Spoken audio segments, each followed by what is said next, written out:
fana de wulila ka sama ka na ɲinan fɛ an ka far'u kan an ye ɲɔgɔn ye kɛ ayiwa an ye hakilinata f'u ye an b'a fɛ ka don a la cogo min na a hakilila baara kan ka kɛ cogo min na an ye hakilinaw camanba kɛ falen an ni ɲɔgɔn cɛ donc an b'a dɔn k'a fɔ mouvement ye Diko n'o ye an ka imamu ye ale jɔyɔrɔ ka bon a la kosɛbɛ ale dɔnnen bɛ ni diina sira ye aw dun ka jɛkulu an b'a ye k'a fɔ mɔgɔ caman b'a kɔnɔ hɛrɛ kelen la aw ye wulikajɔ caman kɛ démocratie nali la jamana in kɔnɔ n'a tɔpɔtɔpɔli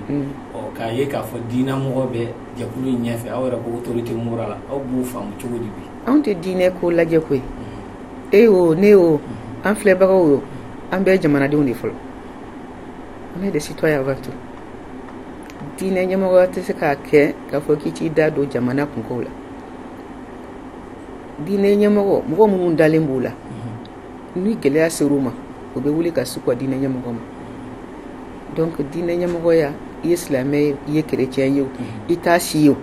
n'i ye malien de ni kunko b'i ka jamana kɔnɔ ni kunko b'i yɛrɛ la ni gɛlɛya b'i ka jamana kɔnɔ c'est normal a ka kan i k'i da don a la ni se ye min ye i k'o kɛ a la Diko an ka autorité morale do parce que a ye wele fɔlɔ minnu kɛ n'a hakili b'a la salon février ani avril 2019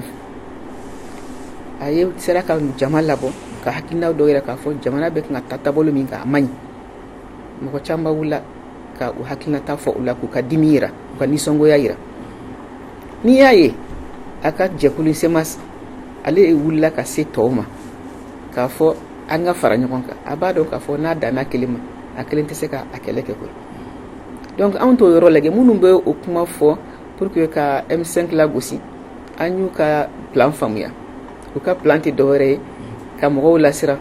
k'a fɔ ayiwa diinɛ ko de don ala ma bɛna kɛ diinɛ ko kɛlɛ ye a bɛna kɛ jihadistu ye jihadistu de bɛna ka na fanga ta Mali kɔnɔ ayiwa minnu b'o fɔ Timbo olu ma yila dɛ 2013 la olu de taara ka taa ko Diko k'u dɛmɛ u kana fanga na o ma kɛ bɛɛ ɲɛna o kɛra bɛɛ ɲɛna o wagati la mɔgɔ si m'a fɔ ko a y'aw kɔlɔsi dɛ ni Diko de bɛ nin jɛkulu ɲɛfɛ ni Diko de bɛ an dɛmɛ ka kɛ président ye a laban est-ce que a tɛna jamanatigiya mina an na ou bien a tɛna ni jihadistu ye ka na Mali kɛ république islamique ya o y'a fɔlɔ a filanan an ka autorité morale don mais a ma deli abada au contraire a ka kuma ninnu bɛɛ la a b'a fɔ Mali ka république Mali est une république laïque sa diinɛ fɛn o fɛn bɛ jamana in kɔnɔ ala y'a latigɛ i ka kɛ diinɛ min ye i bɛ k'o ye donc an bɛɛ lajɛlen ka hakɛw de ye kelen ye an jɔyɔrɔ kan ka kɛ kelen ye jamana kɔnɔ donc an tɛ mɔgɔ bɔ mɔgɔ la an ka jɛkulu in na M5 RFP la silamɛw b'a la chrétienw b'a la mɔgɔ wɛrɛw b'a la diinɛ ɲɛmɔgɔ wɛrɛ b'a la donc o tɛ problème ye anw bolo an n'a bɛ kuma an n'a bɛ jɛ ka baara kɛ o kɔrɔ tɛ k'a fɔ ayiwa n'a ye min fɔ diyagoya f'a ka to o la an n'a bɛ kuma de n'a a hakilina yira an na mɔgɔkɔrɔba don diinɛ ɲɛmɔgɔ don ko dɔw bɛ ale b'o jate minɛ a b'o faamuya ka tɛmɛ anw kan anw bɛ ko dɔw jate minɛ n'an taara ka taa a da tulo kan a b'a hakilinata fɔ an ɲɛna n'a ye ɲɔgɔn minɛ ayiwa n'a bɛnna sababa ma ayiwa alhamdulilayi o de ka di an bɛɛ mais a bɛ se ka kɛ tuma dɔ la faamuyaliw tɛ kɛ an ni ɲɔgɔn cɛ sira dɔw fɛ mais an b'a dɔn mɔgɔw b'a fɔ cogo min na mɔgɔkɔrɔba sigilen ɲɛ bɛ ko dɔ la denmisɛnnin jɔlen ɲɛ t'a la mais madame si an b'a ye i yɛrɛ y'a fɔ i ka kuma na k'a fɔ 2013 élection ale yɛrɛ ye Diko kelen ye jɔyɔrɔ bonyana président mun bɛ yen bi u ka élection na o b'a jira k'a fɔ bi diinɛmɔgɔw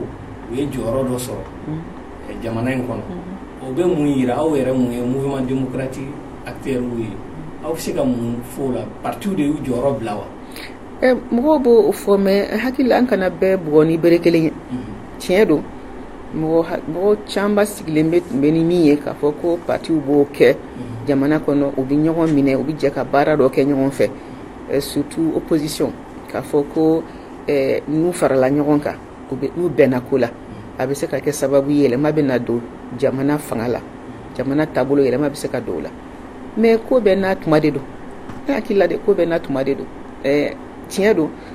ni kabini 2018 yanni élection yɛrɛ ka kɛ ne nali min kɛ ne hakili la ne y'a fɔ n ko an wulila ka se politiki ɲɛmɔgɔw ma société civile k'a yirula k'a fɔ jamana bɛ kan ka taa taabolo min kan n'an m'an kɔlɔsi an laban bɛ taa crise de la an bɛna taa ni gɛlɛya an bɛna taa gɛlɛyaw dɔ de sɔrɔ an ɲɛ a bɛna kɛ problème ba de jamana ma mais o wagati la caman hakili tun bɛ élection de la olu tun ɲɛ bɛ kalafili nata in de la caman tun ɲɛ gannen b'o de la o peut-être o yɔrɔ la o ma anw ka kuma lamɛn ten kosɛbɛ mais bi bi in na an tɛmɛn'o bɛɛ kan ka ban bi bi in na i ye politiki mɔgɔ ye i tɛ politiki mɔgɔ ye i b'a dɔn k'a fɔ maliyɛnw wulila k'u cɛsiri de sisan k'a fɔ fɔlɔ jamana tun bɛ taa mara cogo min na an tɛ sɔn tuguni jamana ka mara o cogo la donc a kɛra majorité mɔgɔ ye o a kɛra opposition mɔgɔ ye mɔgɔ o mɔgɔ i bɛ politiki baara la hakili la n'i ye hakili man ye i bɛ kɔlɔsili kɛ i y'a faamuya k'a fɔ maliyɛn tɛ sɔn ko dɔ ma bilen u y'a kun k'a kun k'a kun u degunna ka degun a sera yɔrɔ dɔ la u ko dan bɛ kan ka sago donc an ka fu siri na donc an b'o yɔrɔ de la bi n'i y'a ye diinɛ ɲɛmɔgɔ dɔw ye sera ka sanga sɔrɔ ka se nin yɔrɔ ma effectivement ni mɔgɔ hamina ni kɔnɔna filila i bɛ t'i ɲɛsin n y'a fɔ cogo min na i dalen bɛ mɔgɔ min na i bɛ t'i ɲɛsin olu ma a bɛ se ka kɛ politiki ɲɛmɔgɔ dɔw ye mɔgɔ déçoit c'est-à-dire que u jigi tigɛra citoyen dɔw bolo u ma jɔ u jɔyɔrɔ la o bɛ se ka kɛ mais encore une fois an bɛ démocratie de la démocratie tɛ se ka ɲɛ parti politique kɔ min bɛ se ka kɛ a bɛ fɔ parti politique ɲɛmɔgɔ de ye a y'aw jɔ aw jɔyɔrɔ la a ye baara kɛ ni tilennenya ye n'aw ye min fɔ aw k'o kɛ n'aw ye min kɔlɔsi fana aw k'o fɔ n'aw ye layidu min ta jamanadenw ye aw k'a bɔ o sira fɛ an bɛ kɛlɛ min na bi wulikajɔ min na bi o t'a dɔ ye wa kuma caman de fɔra layidu caman de taara président IBK fɛ kabini manda fɔlɔ la fo ka taa se bi ma maliyɛnw jigi tigɛra parce que u y'a ye k'a fɔ a layidu si a ma bɔ a sira fɛ donc ale wo opposition wo hali ni mɔgɔ wɛrɛ nana fanga na sini hakili la maliyɛnw y'a décider de sisan nɔ u cɛsirilen de don k'a fɔ yɛlɛma de bɛ don kow la a kɛra i mɔgɔ mɔgɔ ye madame si y'a yira kuma na aw ye wulikajɔ daminɛ a mɛnna an tɛ an ko mali dɔrɔn kɔnɔna na ka se mɔgɔw ma ka kuma n'u ye jamana gɛlɛya kan laɲini a bɛ komi aw tun bɛ fɛ ka na ni mɔgɔ ye ka fara ɲɔgɔn kan ka se ka solution ɲini problème na o ma se ka kɛ gɛlɛya donna na n b'a dɔn aw dɔrɔn tɛ jɛkulu wɛrɛ caman bɛ minnu fana y'a kɛ o b'a yira hali bi politique mɔgɔ ale ni société civile mɔgɔ gansanw a ka gɛlɛ u ka se ka mɔgɔ fara ɲɔgɔn kan wa bi o fana tɛ diinɛ mɔgɔw jɔyɔrɔ ye bi dɔw b'a yira k'a fɔ ni olu tɛ ko jama tɛ se ka fara ɲɔgɔn kan mɔgɔ tɛ se ka bɔ aw b'o faamu cogo di bon ne hakili la hali olu yɛrɛ y'a faamuya k'a fɔ n'a danna olu fana ma ni anw ma fara o kan a tɛ sira sɔrɔ aw bɛ ɲɔgɔn dafa de a bɛ ɲɔgɔn dafa n'o tɛ o tun tɛ taa nɔfɛ fana o b'a dɔn k'a fɔ an bɛ ɲɔgɔn dafa de o y'a fɔlɔ-fɔlɔ a filanan maliyɛnw u ka laïcité in ka gɛlɛn ma c'est-à-dire ka jamana ka to sariya kɔfɛ jamanadenw ka to sariya kɔfɛ mɔgɔ kana bɔ mɔgɔ la k'a fɔ nin ye chrétien ye nin ye silamɛ ye nin ye silamɛ ye parce que silamɛw ka ca jamana kɔnɔ o kɔrɔ k'a fɔ k'u ka fisa ni tɔw ye o t'a la bɛɛ lajɛlen de ka kan sariya bɛ boli an bɛɛ lajɛlen de ka cogoya kelen na bɛɛ y'a faamuya k'a fɔ k'an bɛ ɲɔgɔn dafa de ne hakili la o de ka gɛlɛn n'a bɛɛ ye kibaruya lasela ninnu média ninnu surtout kɛnɛmamɔgɔ ninnu farajɛ ninnu olu b'a fɔ ka juguya ka a yanga comme a b'a fɔ tubabukan na cogo min na chiffon rouge ka mɔgɔw lasiran n'a ye olu b'a dɔn u b'o kɛ kun min na u sirannen don mankan min wulilen don ayiwa ko caman bɛ yen u y'o labɛn k'a ɲɛsin an ka jamana ma ni an ka wulikajɔ in n'a ye sira sɔrɔ olu ka o plan ninnu o tɛna sira sɔrɔ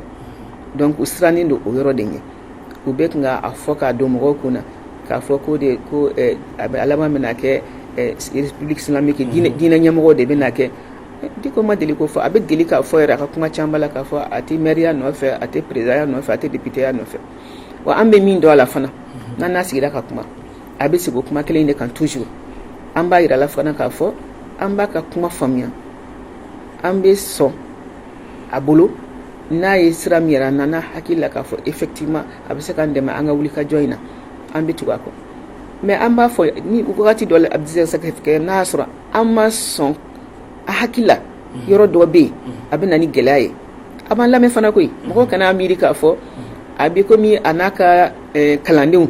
karamogo naka kalandiw abi sigi doro aba fo aya keta bebe wuli ka kete akana keta bebe wuli ka kete anye mo hakilima ambela jele mo hakilima de aye mo ko rabawde do were be joklu na lu yara ka corona e aka bunya yoro aka almamiya yoro bato beba fo ay autorité morale note mo chamba be jekulu na munu shi ka corona tay mais mo dina nyamo ku sendo politique la awa kinay mo ye ula bi jamana en kono don na tawla na fade be jamana ka ube kololo de bala ane fe kololo fo sitala ane bolo mi nga gelende o ye doron ni do mi uya a décidé ku be parti sigi senga parti mi kuntle na ye gine ko doronye ko tanga sariya ba anga sariya sumba en kono anga constitution te so ni iko fana ki bi i présenter no kande c'est anga sariya sumba en fana te so donc o koro muye ibika o fini kelen de ta ko bla ki i présenter ni citoyen to doronye fini doronye ka fo ni citoyen ni républicain be mo ka suffrage ni ma fe malien ka dana mais ni ya ke dine ko sariya sumba te so ma donc en fana te se ka so mais anto yoro la an bolo iye dine nyamo yo ite dine nyamo yo ite se ki sigi ka jamana ye abe ngata sira dola abe na ci jamana ye rebe na tumpe ka fo ki ti da ida dola ko parce que ki dine nyamo yo ate nani kololo fosi abe keni hakide abara mbe keni hakide jusqu'à présent bara be ngake chugo mina an ko ni makololo fosi yala au mouvement du Saint Rassemblement des forces patriotiques on ambaro je fu chama de ba ko wati dola se ke au kuntle na au kunte kelen o bi a tuwe o be chugo di bi mouvement en kon nana aw era bi ka sika nyon famu kosobe don na tawla ko kala ni na o bina je ga so kosobe ambe nga nyon famu ya ite je kulu fosita timo hari yere ka dukono kera dutigi nyuma chogo bogadi do be se e ka dudemu be malia be se ka ke o di nyawance imana jakulu fonta ye association société civile yo ye parti politique yo ibita soro akera dine sira yo ibita ka soro mogo wakati dola uka e famille te kelen mais mi nye chinye an sinsine me min ka anga kuntina ye kelende o kuntina kelen kama an kelen be ka nyokon mine bibina CDAO be nga mununke minke o ere kera sababu ye ka do fara anga ben anga sisilika donc gele a fosité mo ba amiri c'est normal chamba bo anna antuma dilika sigi kakuma bebe nga ika ulika joke idana ashiya folo nunu adamine o kagele ari ni be to sigi ari parti ke même any parti we sigi nyamo ya kama kele mi meka kono be obebo o kalama jamana ngono mais après jekulu manasika ba direction manasigi o be continuer o be continuer kelen to be continuer ka baraka mais ni élection to masera parti were konna na mankante wuliya mantame wuli o ye ko ni o normal de adama de ko ni u fara nyogon kan dron c'est normal que tuma dola akina kana ka kelen mi nga gela ma dron continuer nay o ka ke kelen wa angan chesir anga nyogon mine nay nyogon ku ambe se ka baraka fo ka se adana ambo o konna de labi wa mo be ko ngafen chamba fo réseau kan be commencer ka mo la gosi ou be karsa ta to ma ba fo ye ninka ye fe ni ye ninka mo ye ni ye ninka mo ye an ban tlochi o bela parce que an ba don ka fo munu bo barake ulu sara lembe o bara ine kama ka anga toni ka lanogo an ban tlochi ola ka nyetu ka an be continuer nanga bara ni ala son d'accord ola ambe temenanga nyingalu ye amena se mu masan we amba anya ira madam nana ka fo sida o wulika gelain damne ni ko wulika jo damne ni depuis le 5 juin kana se usama ko wulika jo kera ko kun kono yana ngado ba para wera kono o hakina mu ya ko sida o wulu kuma na wa uka bara deke parce que jekulu mindo anga mo to ko hakili ji olat mabe a jekulu nunu hakilna abora jamana damado de la Mali sembola donc c'est normal ni gele nana jamana nun kono jamana fon be seda kono jekulu bayin kono ni gele nana ka bara de do usigilembe akamade kana o deme o jamana indeme jamana de undeme ka gele nunu nyoni ka ko donc adamene ni hakila ou peut-être ou ma jete mine ka fo crise ba don quoi u y'a négliger dɔɔni komi yan ɲɛmɔgɔ yɛrɛ fana tun b'a jateminɛ o hakili la bon marché caman kɛra ayiwa gazi kila mɔgɔw ma dɔw minɛna ka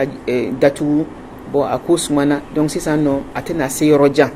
u ma a faamuya k'a fɔ ko min don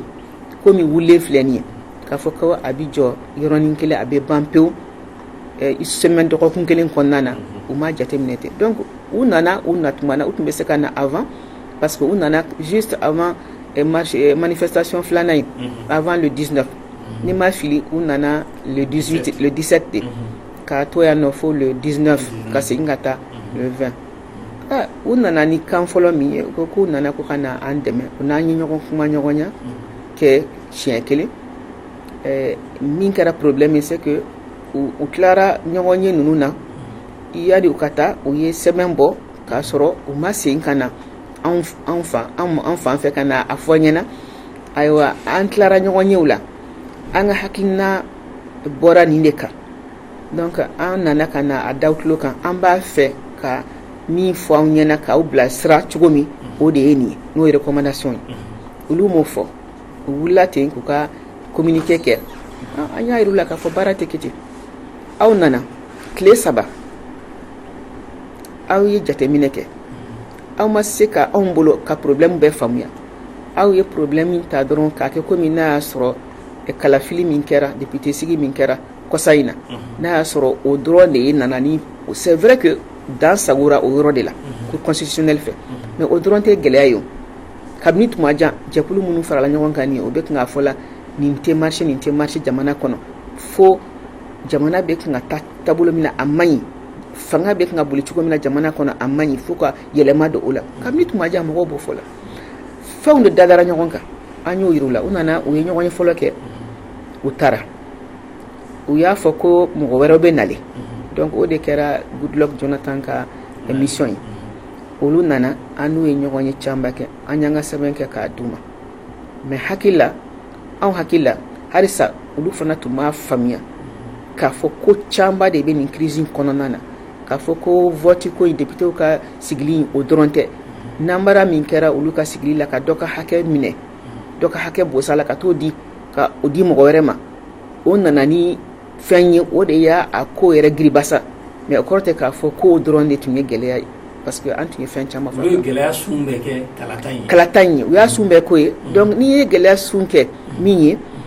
i ka hakilina bɛ taa ka fɛɛrɛ de ɲini k'o gɛlɛya ninnu ɲɔni ka bɔ yen donc olu ka recommandation bɛɛ nana munumunu o de la k'a fɔ ko min kalata in ma ɲɛ cour constitutionnelle ye baara min kɛ o ma ɲɛ donc sisan nɔ u tun ko fɔlɔ ko ka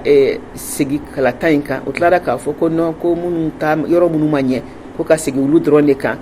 après ko ka cour constitutionnelle fana k'a lajɛ ayiwa o fana baara bɛ se ka kɛ cogo min na donc olu y'a dan o de ma ani k'a fɔ ko gouvernement ko ka gouvernement d'union nationale ko donc u tun y'o hakilina min yira Goodluck Jonathan an y'a jateminɛ M5 RFP y'a fɔ o tɛ anw ka hakilinaw ye anw bolo o tɛ se ka kɛ o hakilina ninnu tɛ se ka kɛ sababu ye ka gɛlɛya ninnu ɲɔni ka bɔ jamana kɔnɔ u nana fɔ o kɔfɛ ko président bɛ nale an hakilila kɔni président ninnu nali olu bolo président duuru tɛ se ka wuli n'an banna Goodluck bolo ani ministre minnu tugura kɔ ka na n'an banna olu bolo ni président wulila ka na an tɛ se ka ban olu bolo an ka jate la an yɛrɛ ka président IBK a tun dalen don a yɛrɛ la minnu b'a kɛrɛfɛ olu kɛlen bɛ sɔrɔ ka hakili sigi a hakililatigɛlen tun don n'a tun hakililatigɛlen tɛ a tun tɛ sɔn a ɲɔgɔn président olu ka bɔ yɔrɔ wɛrɛ u ka jamanaw kɔnɔ ka na k'u bɛ n'u da don Mali ka problème na maliyɛnw ni ɲɔgɔn cɛ parce que o ye maloya ko de ye a kun sulila a ye jamana kun suli a hakililatigɛlen don tun bɛ yɔrɔ min certainement a ye ka jate la an ka autorité morale n'ale n'o bɛnna ko la dɔrɔn o y'a bannen o de y'a to tuma bɛɛ u b'u ka mɔgɔ bila ka taa Imam Dicko fɛ yen u ye ko bɛɛ kɛ pour que u ka ni Imam Dicko fara ka bɔ ɲɔgɔn na mais mɔgɔ min don mɔgɔ faamuyalen don a laban a y'a faamuya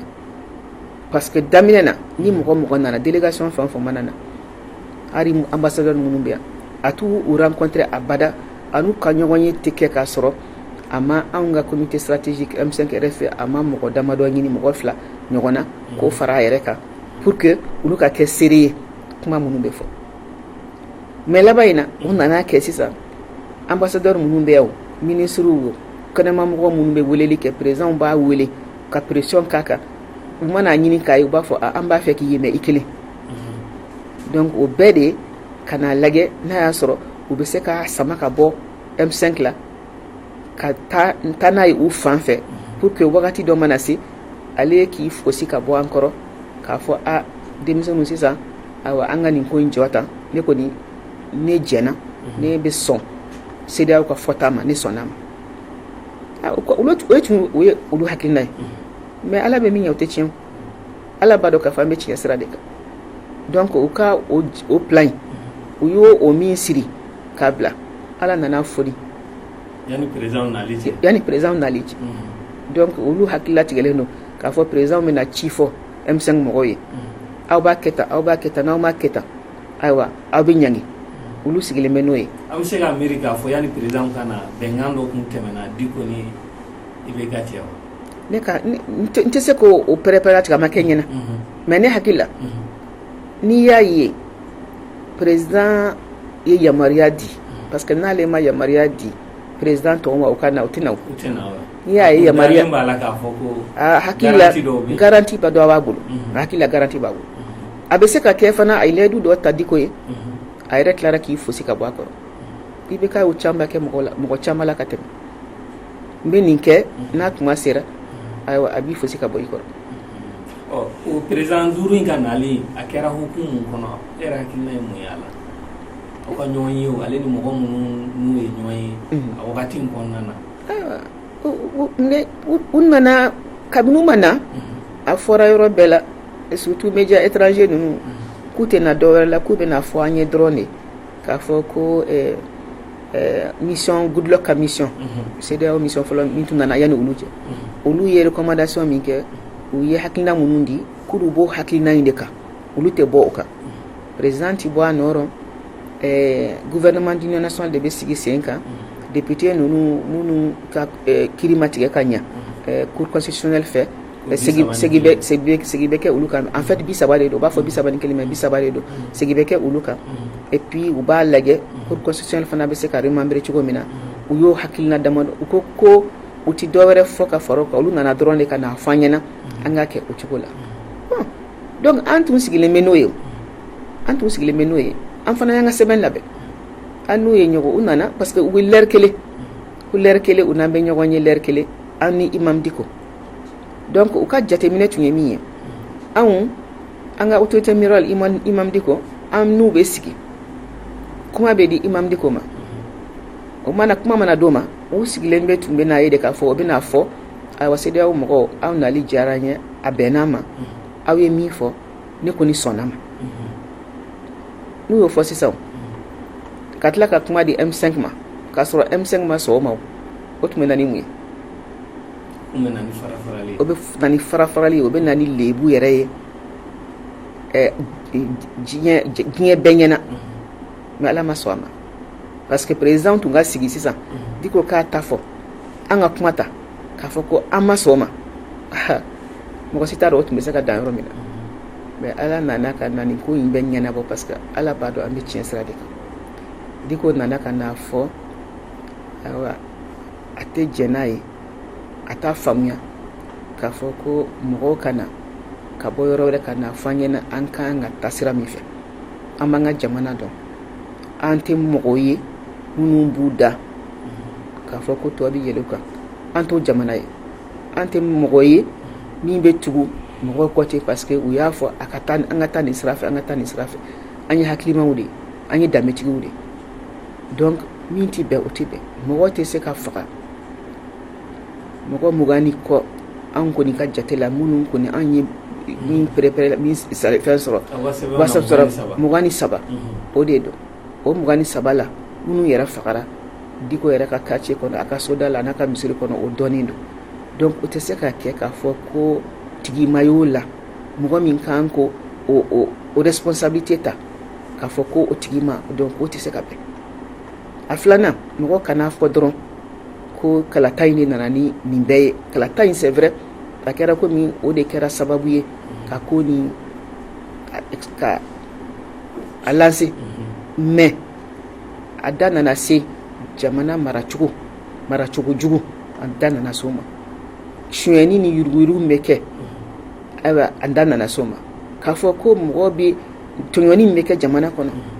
ka mɔgɔ ka dɔ ka hakɛ ta k'o di dɔ ma a da nana se o ma. A da nana se olu bɛɛ ma tuma min na a ko a tɛ bɛn n'a yɛlɛma ma don o la jama tɛ se ka taa ɲɛ. An kɔni bɛ CEDEAO mɔgɔw fo mais CEDEAO mɔgɔw président minnu nalen don u ka faamuya k'a fɔ olu bɛ yan jamanadenw de tɔgɔ la. U kan ka jamanadenw de jukɔrɔma don u man k'a fɔ k'u bɛ na ko ka na président bɔ bolo la. U ka baara kan ka ɲɛsin o de ma. A ko la CEDEAO doit être la CEDEAO des peuples. Jɛkulu in kan ka sigi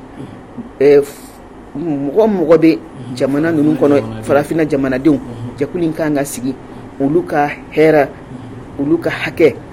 o de ɲini na. U man ka sigi pour que ni gɛlɛya ye u dɔ la kelen sɔrɔ président dɔ la kelen sɔrɔ tɔw ka fara ɲɔgɔn kan k'a fɔ k'u bɛ t'o dɛmɛ. Kabini Diko y'o fɔ ka ban an ka sɛbɛn tun b'an bolo de toute façon. M5 RFP tun ye papier kɛ ko ni kuma dira an ma an b'a papier kalan k'a d'u ma. An ka min b'an ka réunion président n'o ye Choguel Kokala Mayiga ye an ye yamaruya d'o ma o y'a kalan ka tila k'a sɛbɛn in d'u ma. Mais Diko kelen ka nin fɔ an bɛɛ fari foni na parce que an y'a faamuya k'a fɔ u ka laɲini ayiwa ala ma nɔgɔya u bolo. An ka laɲini o don kɔni an ka laɲini de sabatira. Mais an b'a dɔn k'a fɔ aw ye sɛbɛn d'u ma u yɛrɛ y'u fɛla fɔ ko ligne rouge bɛ yen n'o ye président ye ko ka bɔ yen k'o tɛ olu ka mission na olu t'o ɲini. CEDEAO sɛbɛn fana tɛ se k'o yamaruya di. O CEDEAO sɛbɛn mun bɛ fɔ protocole additionnel la démocratie et la bonne gouvernance aw yɛrɛ fɛ bi Mali bɛ situation mun na a sɛbɛn de bɛ ka waleya CEDEAO fɛ wa. A tɛ kan ka waleya kɔni n'a tun bɛ kan ka waleya o. Mauvaise gouvernance min bɛ jamana kɔnɔ Mali dɔrɔn tɛ peut-être mais mauvaise gouvernance min bɛ anw bara yan nɔ est-ce que u da tun b'an ka don o la. U da tun kan ka don o la fɔlɔ u nana mission dɔ la yan élection tɛmɛnen kɔfɛ 2018 i y'a dɔn crise kɛra o kɔfɛ an ka émission senfɛ yan nɔ an tun nana da donna la. CEDEAO mɔgɔ kelen kelen ko komi gɛlɛya sɔrɔla olu yɛrɛ ka kɔlɔsili la u y'a dɔn k'a fɔ président sigi nin gɛlɛya caman de sɔrɔla la. U yɛrɛ ko dɔ kɔlɔsi min tun man ka kɛ min ni sariya tɛ ɲɔgɔn ta. Sisan u ko komi nin tɛmɛna élection wɛrɛ si kana kɛ tuguni. Élection min bɛna président sigi kɔfɛ o ye jumɛn ye o tɛ député sigi yan. Ko kana kɛ abada ko k'a sɔrɔ yɛlɛma dɔ ma don an ka sariya dɔw la n'o kalata sariyaw code électoral. An y'u hakili jigin u nalen an k'u ma aw yɛrɛ ye recommandation mun aw ye hakilina minnu ta aw ye fɛɛrɛ minnu bila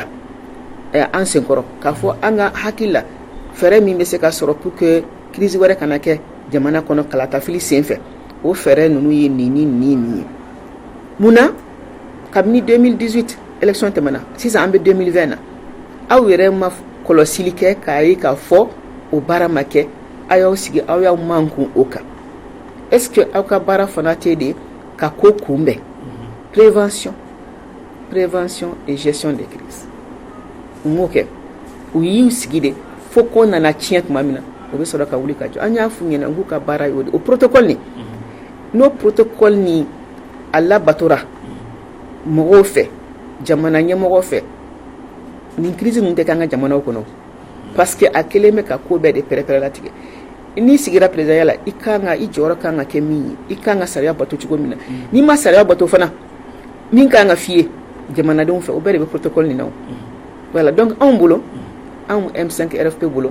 anw b'an ka sariya sunba sɔsɔ n'o ye Mali constitution ye an ma CEDEAO fana ka protocole sɔsɔ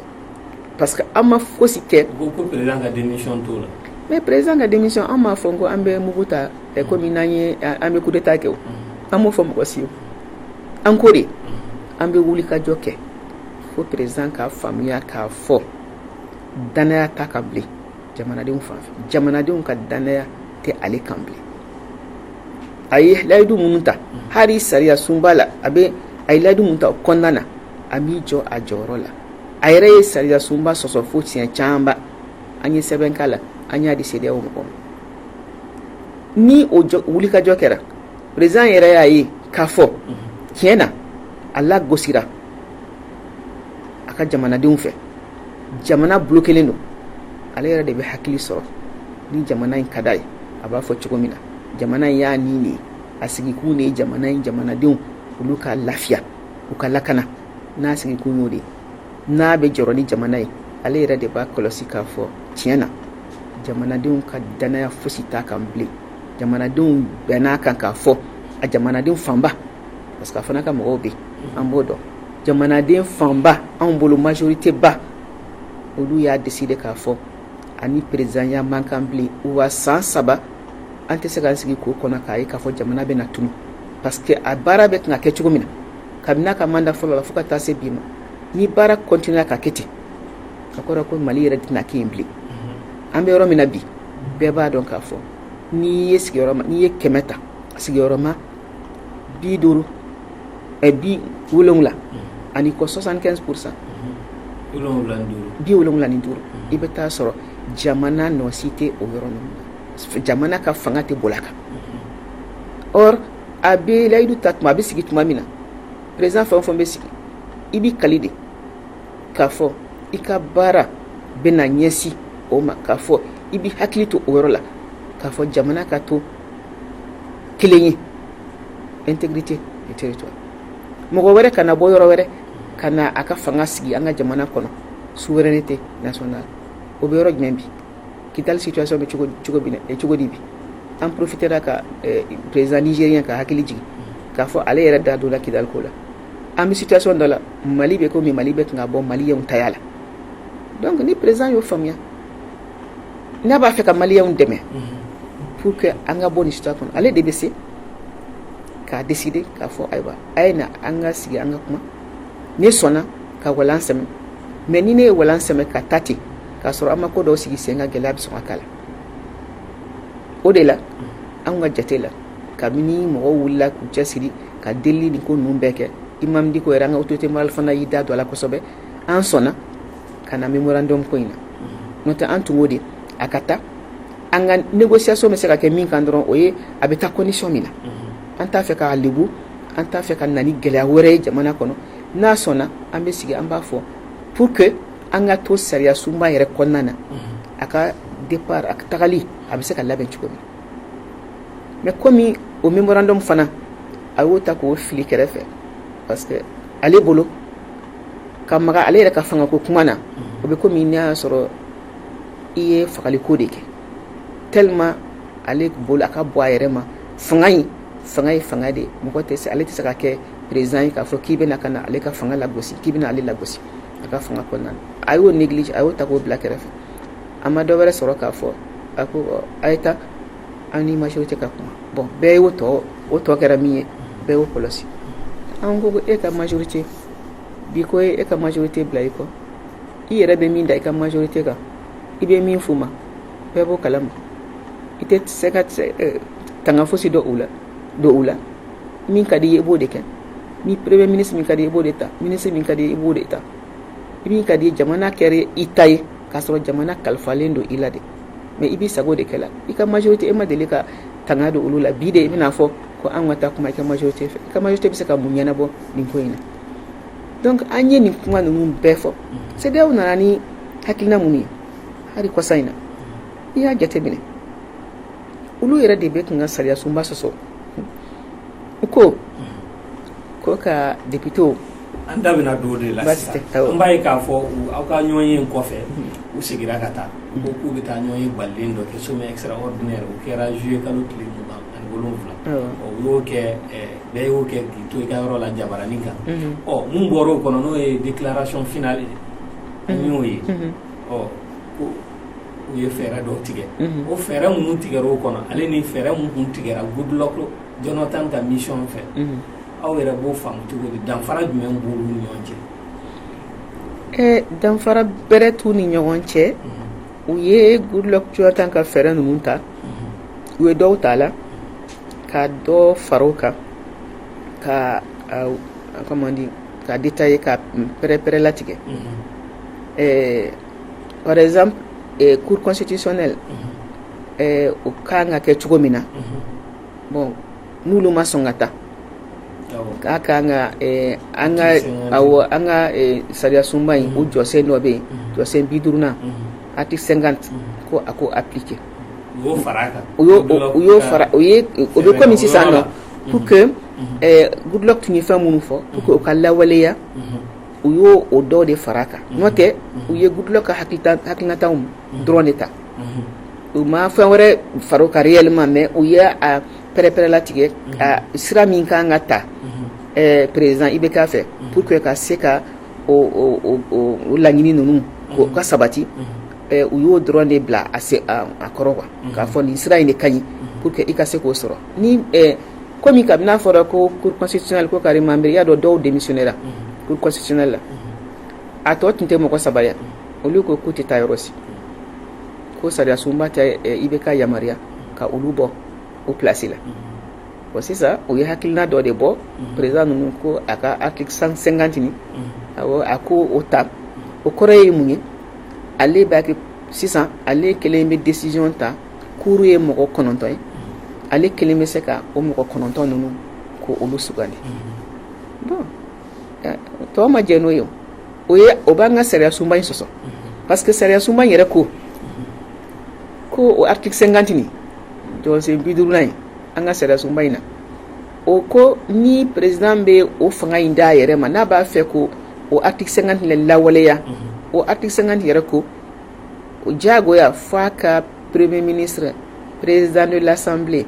président du conseil au conseil des collectivités ani président de la cour constitutionnelle f'a ka olu fana ɲininka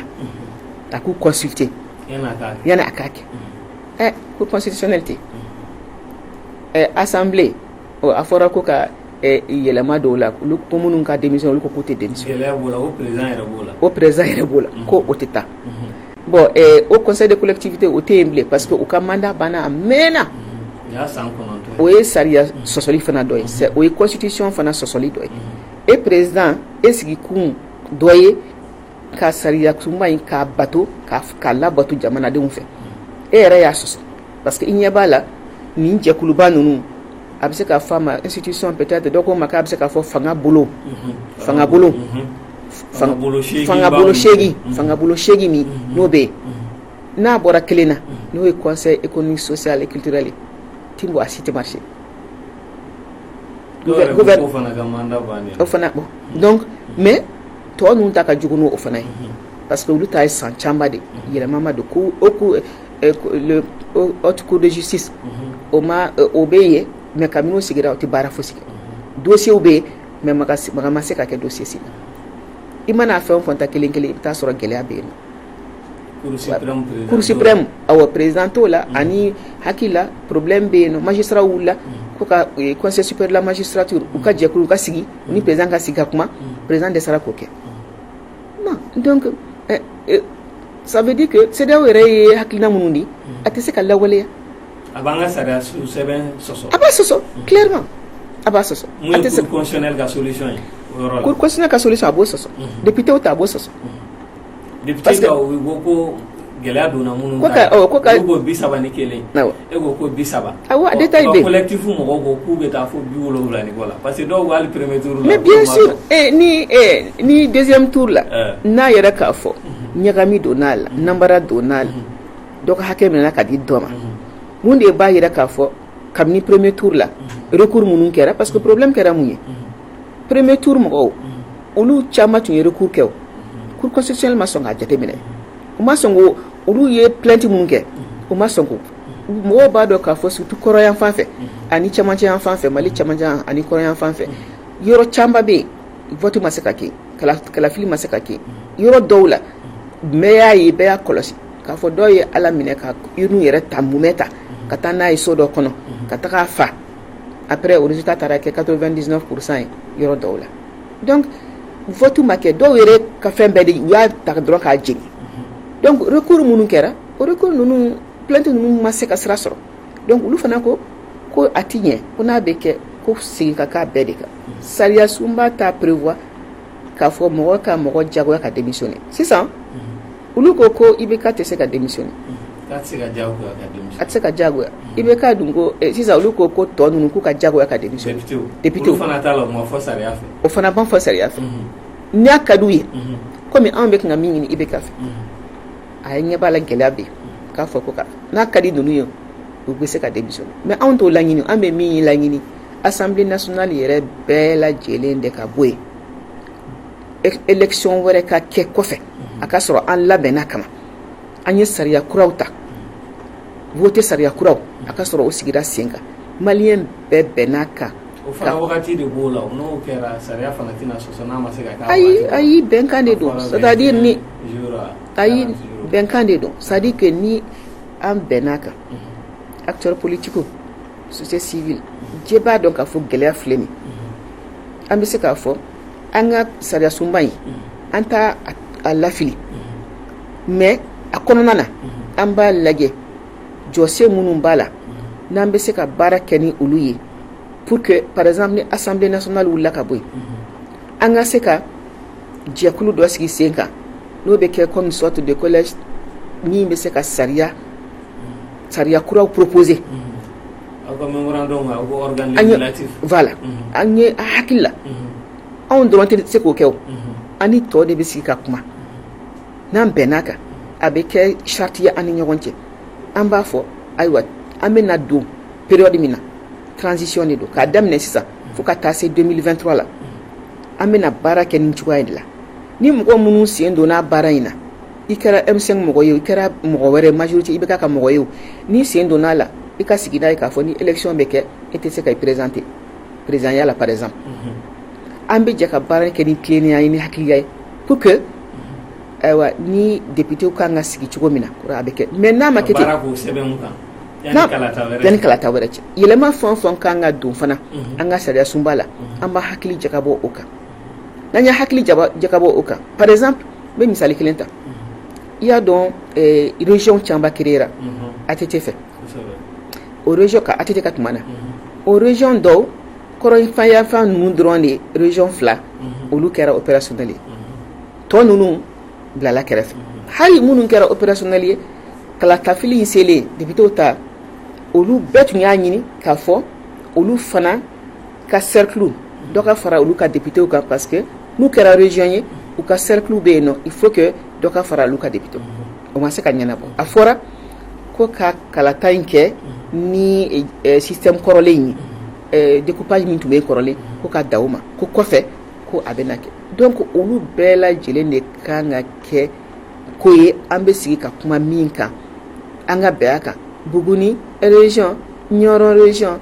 ma dɔn région wɛrɛ jumɛn bɛɛ lajɛlen ka fɛn ka kan hakɛ kan ka kɛ min ye o ka d'o ma n'a y'a sɔrɔ député kan ka kɛ par cercle komi a bɛ sariya kɔnɔ cogo min na a bɛ kɛ ten n'a kan ka kɛ ni jateminɛ wɛrɛ ye o bɛ kɛ o cogo la mode de scrutin bɛ kɛ cogo min na bi na i bɛ yɔrɔ dɔw ta e k'a lajɛ député 7 bɛ yɔrɔ minnu na komi Sikaso ani Kati parti dɔ bɛ yen se b'o ye mais i bɛ taa sɔrɔ Sikasokaw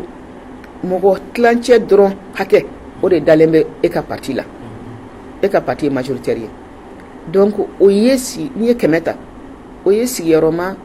51 e y'o sɔrɔ ne ye sigiyɔrɔma 49 ne y'o sɔrɔ mais député 7 in bɛɛ bɛ kɛ e ka parti yɛrɛ a bɛ na ni gɛlɛya ye donc démocratie daminɛnen fo ka taa se bi ma kɔlɔsili de bɔra o kan k'a fɔ ni yɛlɛma ma don o la bɛnbaliya tɛ se ka ban an ni ɲɔgɔn cɛ parce que mɔgɔ 49 100 sara la mɔgɔ 49 minnu k'u dalen don ne na olu y'a ye k'a fɔ k'u ye kɛlɛ kɛ fo ka se yin yɔrɔ in na mais o bɛɛ na ta olu ma hali député kelen sɔrɔ e min point 2 dɔrɔn de b'an ni ɲɔgɔn cɛ 51 e y'o sɔrɔ député 7 bɛɛ kɛra e ta ye olu bolo o man kan c'est comme n'a y'a sɔrɔ mɔgɔ 49 tɛ olu kɔni ka vote kɛra fu ye donc o ye kalata gɛlɛya dɔ gɛlɛya wɛrɛ caman bɛ yen nɔ a fɔra par exemple mɔgɔ ka ca jɛkulu minnu da bɛ don kalata in na voilà organes minnu bɛ structure qui gère les élections ko o ka ca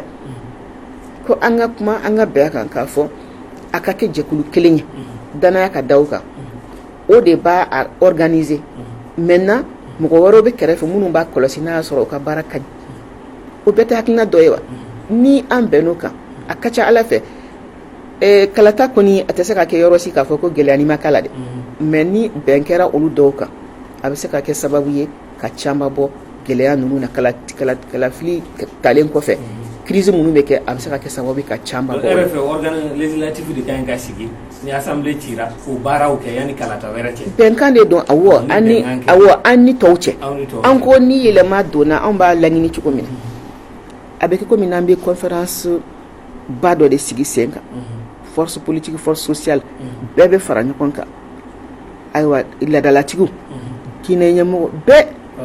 parti bɛɛ de bɛ sigi ka sigi k'a fɔ bon an bɛ wagati min na sisan an ka ko dɔw sigi sen kan nin jɔsen nin jɔsen an bɛ bɛn a la an b'a kɛ nin cogo in na an bɛ baara kɛ nin cogo an mana bɛn o kan a hakili la o bɛ se k'an dɛmɛ pour que ka yɛlɛmaba de don ko ninnu na parce que mɔgɔ bɛ k'a miiri ko gouvernement ko dɔrɔn de don M5 mɔgɔw u bɛ place de nɔfɛ u yɛrɛ dɔw tun bɛ IBK ka gouvernement na c'est parce que a y'u gɛn ka bɔ yen o de y'a to a donse a bɔse ni place ko de tun don sisan b'a sɔrɔ a ko nɔgɔyara o parce que kabini IBK ka kuma fɔlɔfɔlɔ ninnu na a y'a fɔ ko gouvernement d'union nationale bɛna sigi sen kan kan ka na ka na fara ale kan o ko tɛ o ni an ma profiter nin situation in na gɛlɛya min b'an kan sisan n'an ma profiter a la ka yɛlɛma senkura de ta ka senkura wɛrɛ de ta k'a don jamana in kɔrɔ min bɛ na ni lafiya ye min bɛ na ni tilennenya ye min bɛ na ni jɛlenya ye n'an ma o sigi sen kan n'an ma profiter k'o sigi sen kan sen na ni nin tɛmɛna na ayiwa an bɛ to nin tɔrɔkɔ in de la an bɛ to nin kɔlɔlɔ in de la. CEDEAO y'a ɲini ko député 31 ka démissionner o y'a jagosa u kan n'u ma sɔn déjà an y'a mɛn dɔw y'a fɔ k'olu tɛ démissionner aw yɛrɛ hakilina ye mun ye o la hali bi. m'a fɔ k'u bɛ mɔgɔw ɲangi yan k'u bɛ ɲangili di mɔgɔw kan ayiwa o ɲangili ninnu o tɛ anw ka affaire ye o parce que u ka ɲangili ninnu bɛ jɔn de kan minnu cour constitutionnelle mɔgɔ minnu ko k'u tɛ bɔ yen ko olu de bɛ se ka ɲangi assemblée mɔgɔw minnu ko k'u tɛ démissionner anw tɛ cour constitutionnelle mɔgɔ ye anw tɛ député ye donc u ka ɲangili ninnu a bɛ se ka bin o jɛkulu fila in de kan anw ka jate la dɛ a tɛ se ka bin anw kan parce que anw t'a filasi la u ye min ɲini anw fɛ k'an ka don gouvernement d'union nationale la an ko an tɛ don gouvernement d'union nationale parce que o ye de ka mɔgɔw ta k'a don gouvernement kɔnɔ ka continuer ka baara kɛ o cogoya kelen na tuguni mara cogo jugu de bɛna continuer o mɔgɔ kelenw de bɛna jamana ta ka bila sira dɔ la tuguni min bɛ dɔ fara gɛlɛya ka tɛna fɛn bɔ a la an ko n ko tɛ anw hakilina ye donc yadɔ mɔgɔ tun tɛ se ka mɔgɔ jagoya ka don gouvernement na dɛ. mais aw tun y'o laɲini k'a fɔ mémorandum kɔnɔ k'a fɔ ko ka premier ministre plein pouvoir dɔ sugandi aw yɛrɛ k'o sugandi. an yɛrɛ m'a fɔ plein pouvoir o an ko premier ministre a ka se ka kɛ fanga ka d'a ma ale de ka jamana bɔ nin fɛn na ni gouvernement sigira ale de ka se fanga min bɛ caman bɛ yen fanga dɔw bɛ président bolo bi an y'a ye k'a fɔ n'a tora a bolo an ye min ye kɔ a ye min kɛ ka tɛmɛ n'a continue ka baara kɛ o cogo la mɔgɔ si dun fana tɛ se k'a fɔ ka layidu ta k'a fɔ ko IBK bɛ yɛlɛma a bɛ dɔnse yɛlɛma tant que a bɛ nin cogo in na tant que mɔgɔw de b'a kɛrɛfɛ minnu ka hakilina tɛ dɔwɛrɛ ye u yɛrɛ ka nafa jamana nafolo kan ka taa yɔrɔ min na a tɛ taga ye a bɛ taa olu de poche kɔnɔ u b'u sago k'a la bɛɛ b'a kalama marché bɛ sɔrɔ cogo min na jamana in kɔnɔ a ma dogo mɔgɔ si la mɔgɔ bɛ don gouvernement na cogo min na a ma dogo mɔgɔ si la i bɛ nommé ka kɛ poste responsable ye yɔrɔ minnu na o bɛ tɛmɛ sira minnu fɛ ati mɔgɔ ma dogo mɔgɔ si la maliyɛn fosi tɛ dogo ko ye bɛɛ bɛ fɛn kalama a ko la mɔgɔ bɛ se k'u man kun a kan mais a sera yɔrɔ dɔ la mɔgɔw ka tɛ se ka continuer donc an ko danaya kɔni da Bubu kan mais bi aw yɛrɛ fɛ premier ministre wɛrɛ de tun ka ɲi ka sugandi wa. mais Bubu ale ni Bubu kabini n'a kɛra président Bubu ta ka gouvernement na o jɛra danaya kura kan k'a kɛ premier ministre ayiwa ale de b'a dɔn mun na a y'o kɛ o ale de b'a dɔn mun na a y'o kɛ o mais fɛn o fɛn kɛra Bubu sen b'a bɛɛ la o kabini n'a ye ministre fo ka taa kɛ premier ministre ye a sen b'a la o donc ni ako kay dana da bubuka an ko ngata do gouvernement d'union nationale la to ya ka problème an ko de premier ministre te sigi ka soro an dama do la mo ba miri ka fo ko ambe ni beke parce que par exemple ni ne ba fe ka ke M5 la ni ne ba fe ka ke premier ministre ni kele be ku yode o te an ga problème yo abise ka ke sini ni an ga la ni sabatira abise ka ke mo ko be ke premier ministre an ye yamaria dimi nga kai ka soro atiki te an ga groupe ni ngono ni an ga groupe ni ngono ni mo go be hakilla ni a donia be mina malium be se ka danata ka daminga o ka ke premier ministre na soro banga groupe kono problème tala mais na soro a hakil bala ka fo ko mo go wore be mina anga kuntlina kelenyi mi forcément à tes comités stratégiques kono mais mo go dalen wala mu ma bali ka ke premier ministre an ko de premier ministre kana sugandi ka soro an manga yamaria di koroba ira bubu ka premier ministre ya o sonne tama ani ambulo bubu ni ibe ka be kelen ou jara ka di fe be ke ñogon fe surtout après fakali nu kelen ko fe et puis ambe mouvement na pour que ka ira toujours ka sebentia ka fo ibe ka ba fo adala ko aya bolo bo ka anye ka bolo nyasi aka munu ba contester la ya bolo bo anye yimba ira ka fo amasa kono c'est que beaucoup de nomination qui est c'est pas le 11 juin à ma gouvernement boyen ka bubu reconduire 11 juin on m'a soro 5 juin temena et soro 19 juin tu annoncera donc ni hakilina tunyede ani anga sika kuma anga benkola est-ce que atunkan ko ke agbegiri muna ko ke amoke c'est parce que ataba kono de anga plan ba kono de anyo plan de famille mais anya isiria wo ka déclaration finale mun boru ka nyoyi balena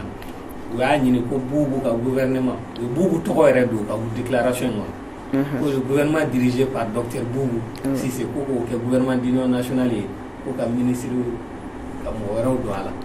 et si au ga fam bi an se ga ko Boubou renforcera ok o te ulu ka choix ngoy uluta te atogo ere de buga seben ngono je uni uka patron de banem dola ne ka jatela uni français de banem dola ne tari ila français ka bengande we o ka bengande we ka bubu garder français ka fanga mimbe anga jamana nyamugo kambi ka pouvoir me manga jama ala kele ndron de ba mulu ere ba do te fosi ke numa sara français la français fana mai français itilia ka déclaration ke wato kasra me mala sai da yawo nana kana ka barake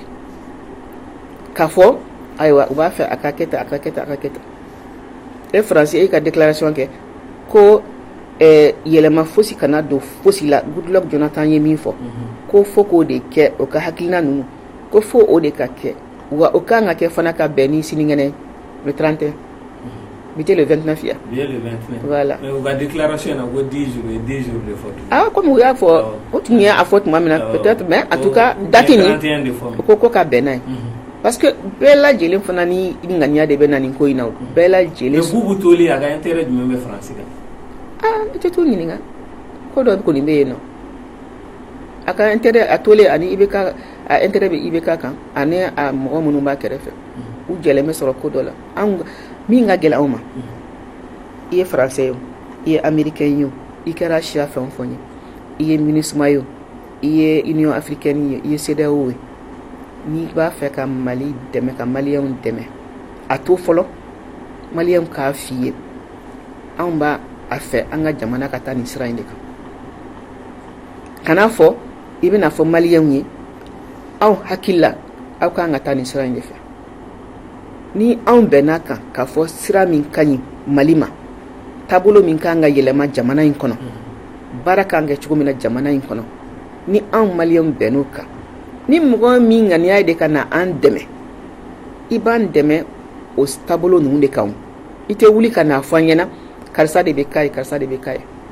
o ta nga problem am te soma donc ambo de yira CEDEAO mo wala anyuka o ye min ke anya jabi ni ala sona conférence presse bambulo wulaina a hakina e minye uka sommet min kɛ dantigɛli minnu kɛ an bɛ na an da don o la. Mais an b'a ye k'a fɔ gouvernement provisoire dɔ sigira tile 2 in na ministre 6 ɲɔgɔn ka fara b'u yɛrɛ kan. Aw hakilina ye mun ye? An b'a ye k'a fɔ Serifu kɛrɛfɛmɔgɔ dɔ b'a la n'o ye Ɲɔrɔ Serifukɛ ye Abdoulaye Daffé. Aw hakilina ye mun ye gouvernement provisoire in na? An b'a dɔn Serifu fana ni Diko fana a tɛ fosi bɔ an ka an kun tilenna in na, a tɛ fosi bɔ a la. Nin ye nin ka mɔgɔ ye vraiment an ta an fɛ ka an da don o la. Anw bolo o ye détail mɔgɔw b'o fɔ parce que mɔgɔ caman b'a jate minɛ k'a fɔ Serifu Ɲɔrɔ Serifikɛ ani Diko u bolo bɛ ɲɔgɔn bolo. U hakili la ni nin kɛra a bɛ se ka kɛ i bɛ k'a ka plan ye mɔgɔ t'a dɔn vraiment ne t'a kunkolo kɔnɔ k'a dɔn a y'a kɛ min kama. Mais dɔ bɔra Bubu ka fanga na kɔnɔ k'a di Serifu yɛrɛ ka mɔgɔ ma n'o ye ministère des finances. Ayiwa o b'u ni ɲɔgɔn cɛ n'a y'a sɔrɔ u ye bɛnkan dɔ de kɛ u ni ɲɔgɔn cɛ mais a kɛra Diko ye a kɛra Ɲɔrɔ Serifikɛ ye u fila bɛ ka kuma de ye u ye min fɔ i bɛ k'a ye ka tɛmɛ o bɛ continuer ka min fɔ a ye président i ka jamanadenw lamɛn i ka jamanadenw lamɛn ni min t'i bɛn n'u y'a f'i ɲɛna i kan'o kɛ. N'u y'i bilasira ka taa yɔrɔ min na o jate minɛ i ka taa o sira fɛ u ka kuma de y'o ye. Maintenant maa dɔn o bɛ na min kɛ o bɛ na min fɔ kɔfɛ mais a kɛra fɛn o fɛn ye M5 RFP kɔni b'a a ka kuntilenna in de ka hali sini donc a ye gouvernement min sigi nin ye toujours o fana b'a yira k'a fɔ a bɛ sigilen ka jate minɛ k'a fɔ n'a baara daminɛna pression minnu bɛ kan ka kɛ an kan CEDEAO Faransi o hali Conseil de sécurité Nations Unies olu bɛɛ ka pression mana bonya ka se yɔrɔ dɔ la an laban bɛna sɔn ka don Bubu ka gouvernement in na. An y'a yira k'a fɔ vraiment anw ta tɛ gouvernement ko ye an ko yɛlɛma de ka don jamana taabolo kan jamana bɛna a bɛ baara cogo min na an ko tant que yɛlɛma ma don o la nafa fosi tɛ an ka fɛn na ka kuma fɔ bi sini ka dɔ wɛrɛ kɛ gouvernement yɛrɛ ye an bɛ se ka commentaire ni dɔ k'o kan. Awɔ hakilina ye mun ye a mɔgɔw kan minnu taara mɔgɔ bɛ fɛn dɔ fɔ n'i y'a fɔ i bɛ k'a ma o b'a fɔ ko jugu kuma de don mais ko n'a ye mɔgɔ min bila ɲangili sira kan a y'i ɲangi de parce que a hakili la i ka baara ma ɲɛ bɛɛ y'a kɔlɔsi k'a fɔ ko dɔ kɔni kɛra ayiwa hali ni e yɛrɛ bolo ma kɛ sa e de ɲɛmɔgɔ ye o wagati la a kɛra e ka tuma de la a kɛra e ka ɲɛmɔgɔya responsabilité de kɔnɔna na ko n'a y'i bɔ yen ni wagati ni tɛmɛna dɔrɔn a b'i ta k'i bila place wɛrɛ la min kɛra ministre de la sécurité bɛɛ b'a kalama fagaliba minnu kɛra mɔgɔ 150 ni kɔ Ogo Sagu o kɔfɛ de ale ma wuli ka bɔ a place la a sigilen tɛ ɲɛ bilen ka dɔ sɔrɔ min ka bon ni dɔ ɲɛ jamana min bɛ kɛlɛ la guerre la président yɛrɛ ko on est en guerre o jamana kɔnɔ premier ministre ya dɔ kuma tun tɛ fɔ o wɔɔrɔ chaque année dɔ a bɛ falen mais ministre de la défense o fana b'o cogo la ministre de la défense wɔɔrɔ chef d'état-major général des armées o wɔɔrɔ o fana bɛ changer cogo min na ministre bɛ changer o fana bɛ changer ten baara bɛ kan ka kɛ bon i b'o bɔ yen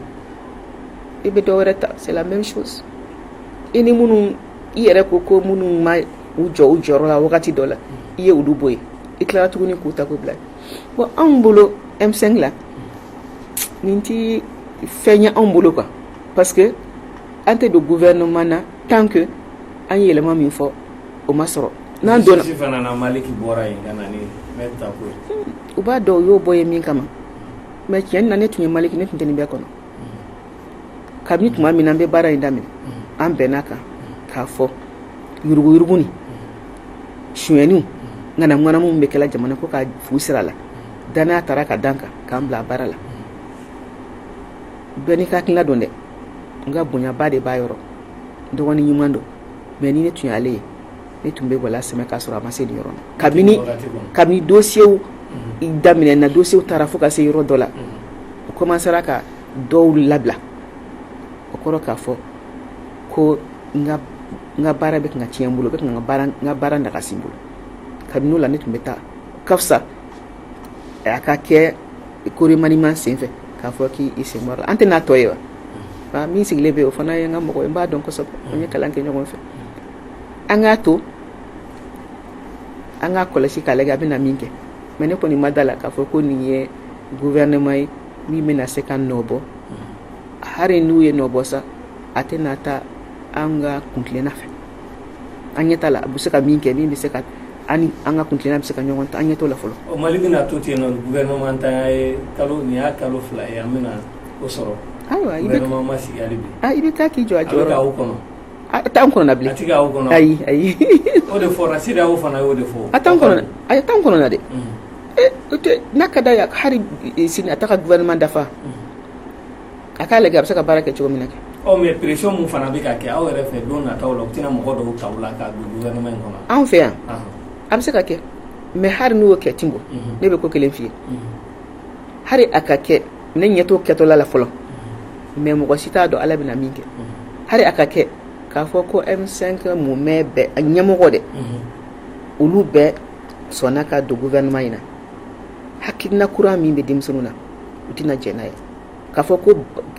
wulikajɔ in bɛ dabila o cogo la a tɛ dabila koyi nin y'a daminɛ nin y'a taalen de koyi. gouvernement ko tɛ n'o bali. ayi n'an donna la denmisɛnninw bɛ gabakurun ta an kama a bɛ se ka ko ye denmisɛnninw b'an classé k'a fɔ ko nin kɔni ninnu ye an bila u n'an jɛra ka baara kɛ ɲɔgɔn fɛ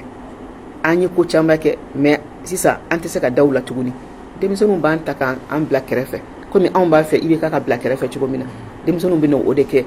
M5 ɲɛmɔgɔ la n'an donna nin gouvernement na u b'an ta k'an bila kɛrɛfɛ u bɛ continuer n'u ka baara parce que wulikajɔ ye olu de kama ye ne b'o de f'u ye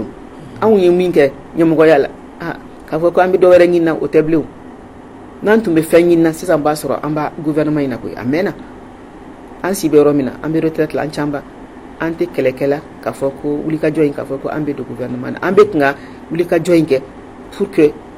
fɛn minnu kan ka lakile o ka lakile denmisɛnninw ka se ka jamana sɔrɔ jamana min bɛ kɛ sababu ye u ka lafiya u ka se ka u ka laɲiniw yɛrɛ ka sabati denmisɛnninw ka laɲini ka sabati donc olu ka kɛlɛ de don. mais CEDEAO ka dantigɛli mun kɛra u ka ɲɔgɔn ye balilen kɔfɛ an b'a ye k'a fɔ aw ka hakilina dɔw ta mun ye ko ka enquêtew kɛ mɔgɔ falenw kan ale ni ka minnu ka minɛnw tiɲɛna privé ni public la u ka enquête k'o bɛɛ kan o kun y'aw ka laɲini dɔ ye an bɛ se k'a fɔ u ye dɔ ta u ka laɲiniw na. mais o tɛ tali o tɛ comme k'a fɔ ko o ye wajibu de y'anw bolo c'est pas comme n'u ye concession kɛ u y'o ta parce que anw y'a ɲini o ye wajibu de ye fagali bɛ se ka kɛ cogo di k'a fɔ ko enquête tɛ k'a la mais an ko k'a tɛ dan Mali ka gouvernement ka enquête parce que an b'a dɔn enquête caman ne ye fagali minnu fɔ a ma fɔ ko enquête dayɛlɛla san joli fosi ma bɔ a la en tout cas n'a y'a sɔrɔ enquête aboutira mɔgɔ si ma yira an na k'a fɔ nin de ye i ye nin fagali ninnu kɛ o ma fɔ an ɲɛna k'a fɔ nin de ka faute y'a to ni karisa min jɔ a jɔyɔrɔ la o de y'a to ni fagali ninnu sera ka kɛ enquête fɛn o fɛn n'a dayɛlɛla jamana in kɔnɔ a si tɛ datugu an tɛ bɔ a kalama min b'a kɔfɛ donc anw ka laɲini nin ye min ye anw ka cɛsiri ye min ye c'est que enquête non seulement a bɛ kɛ mais a bɛ kɛ de façon indépendante c'est-à-dire jamana yɛrɛ ta an bɛ plainte kɛ yan nɔ sariyasow la mais an b'a kɛ fana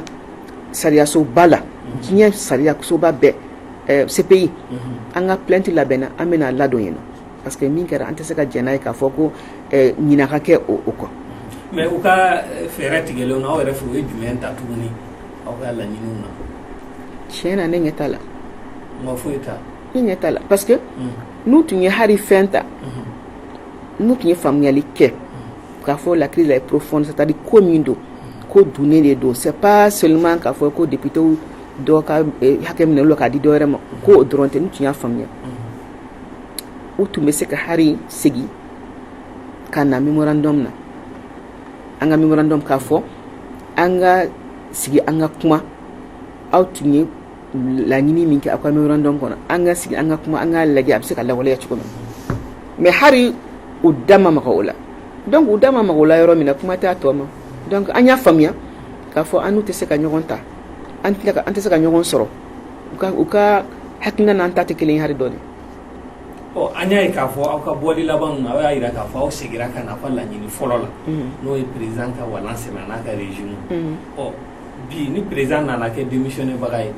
fɛɛrɛ jumɛn b'aw bolo jamana ko la.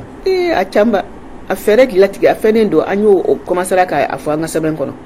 a bɛ kɛ cogo min na n yɛrɛ ye dɔ walawala i ɲɛna sisan bon k'a fɔ k'an bɛ wuli ten an b'a fɔ bon papier filɛ an ka gouvernement filɛ karisa e bɛ kɛ président nin bɛ kɛ premier ministre o tɛ o an ka hakilina to ye hali dɔɔni mɔgɔ b'a miiri k'a fɔ ko an faralen bɛ ɲɔgɔn kan o de non non non hakili jagabɔ kɛra jɛkulu fɛn o fɛn bɛ M5 kɔnɔ bɛɛ lajɛlen y'i ka hakili jagabɔ kɛ k'a fɔ ni yɛlɛma nana don ko la baara bɛ se ka sigi labɛn cogo min na pour que an ka bɔ nin kɔnɔ nin gɛlɛya ninnu kɔnɔ mais a tɛ kɔrɔtɛ k'a fɔ ko yɔrɔnin kelen yɛlɛma bɛɛ bɛ kɛ yɔrɔnin kelen an bɛ taa dɔɔni dɔɔni min kan ka kɛ teliya la an bɛ bɛn o kan min bɛ se ka sigi ka ɲɛsigi ka kɛ ni san kelen kɔnɔna ye min bɛ se ka kɛ ka bɛn ni élection nata ye 2023 o bɛɛ kelen don sɛbɛn ye an sigira ka kuma ka ɲɔgɔn faamuya o bɛɛ la mais a lawaleya a tɛ se ka lawaleya tant que laɲini min n'an y'a kɛ tant que o ma sabati tant que président b'a nɔrɔ nin cogo in na CEDEAO b'a fɛ a ka kɛ cogo min na tant que o de don a tɛ se ka ɲɛnabɔ mais n'a fɛnna mɔgɔ tɛ se ka miiri quand même k'a fɔ ko Mali in kɔnɔ k'a fɔ ko mɔgɔ tɛ yen dɔw yɛrɛ b'o fɔ ni IBK bɔra jɔn de bɛ na yani IBK ka na jɔn tun bɛ IBK nana ni mun ye jamana in kɔnɔ o kɔrɔ k'a fɔ ko maliyɛnw a fɛ minnu b'o fɔ u tigɛra u yɛrɛ la ka tigɛ maliyɛnw na fo ka se o yɔrɔ ma wa an dɛmɛbagaw fana ka kuma u dɔw ka kuma y'o de an bɛ siran dɛ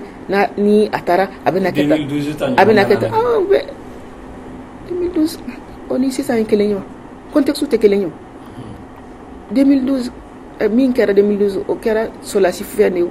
coup d'état min kɛra o la a kɛra condition mun na bɛɛ y'a ye o mais a tun fɔra tuma min na IBK bɛ na a tun t'o bɛɛ kalama wa a nana sɔrɔ gɛlɛya bɛ ma m'a fɔ ko lakalabaliya ani fagali ni fɛn mun bɛ kan ka kɛ surtout solasiw fanfɛla la ko dan bɛna siri fu bɛna siri o bɛɛ la wa wari ma jateminɛ miliyari ma jateminɛ ka bila kɛrɛfɛ k'a fɔ ko pour que k'an ka faamaw ko se d'u ma ka fanga d'u ma ka se d'u ma u ka se ka taa jamana kumabɔ wa o ma fɔ wa miliyari ma voté wa loi de programmation de l'attention militaire o ma kɛ wa o miliyari ninnu taara min o kɛra cogo di ministre de la défense yɛrɛ ma wuli ka taa k'i jɔ assemblée la k'a fɔ o ministre de la défense kelen de bɛ yen nɔ k'ale taara ka taa sur le terrain homme de terrain don mɔgɔ caman b'a apprécier o kama mais a taara a ye mun kɔlɔsi a y'a kɔlɔsi k'a fɔ ko a ka kɛlɛkɛcɛw hali ji t'u bolo est-ce que o ye opposition ka kuma ye o bɔra ministre de da ko hali ji tɛ kɛlɛkɛcɛ ninnu bolo k'o min i tɛ ji sɔrɔ k'a min i tɛ dumuni ɲɛnama kɛ i bɛ se ka taa mun kɛlɛ kɛ k'i ka jamana k'i faso kuma bɔ donc o ye misali dɔrɔn de ye mais garantie jumɛn b'aw bolo bi k'a fɔ militaire kelen minnu n'aw bɛ k'a fɔ olu tɛna n'u sen don a ko la ko ni o y'u sen don a ko la anw tɛna coup d'état kɛ n'u y'u sen don a ko la n'a kɛra an jɔyɔrɔ kan ka min ye kɛ min ye an b'an jɔ an jɔyɔrɔ la mais anw ka idée tɛ ka mouvement kɛ pour que coup d'état kɛ mɔgɔ b'a miiri k'a fɔ an b'a kɛla o de kama n'an y'a kɛ ni mankan kɛra coup d'état bɛ na kɛ ni coup d'état kɛra mɔgɔ si t'a dɔn ni président tora yen o t'o bɛɛ bali yan ayi ni président de bɔra yen ayi ti mɔ ni président de bɔra o bɛ coup d'état bali ni président ko k'a tɛ bɔ yen pewu